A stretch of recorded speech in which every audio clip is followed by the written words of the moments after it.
серединку. Что я делаю? Я возьму чашу для взбивания, я возьму нашу упавшую, разбившуюся розочку. Это свежий зефир. Я его отсадила буквально 10 минут назад. У меня остался зефир в мешке. Как раз таки, когда у вас зефир в мешке застывает от того, что вы еще пока медленно работаете, этот лайфхак для вас просто идеален. И мы идем в микроволновку. Наш зефир отправляется туда на 20-30 секунд. Посмотрите, наш зефир слегка увеличился в объеме. Как же мы его будем реанимировать? Мы будем его взбивать миксером. И хорошо нагрелся градусов до 50.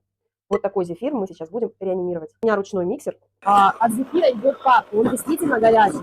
Зефир у нас готов, когда начинает наматываться на венчик. Закладываем зефир в мешок и посмотрим, насколько он хорош. Слышите, как трещит, как настоящий зефир. Прекрасно держит форму, он гладкий, в нем нет никаких зернышек, комочков. Ну что ж, друзья, мы с вами научились реанимировать полностью стабилизировавшийся зефир. А если вы хотите узнать больше, то приходите ко мне на бесплатный эфир по зефирной флористике. Очень вас жду.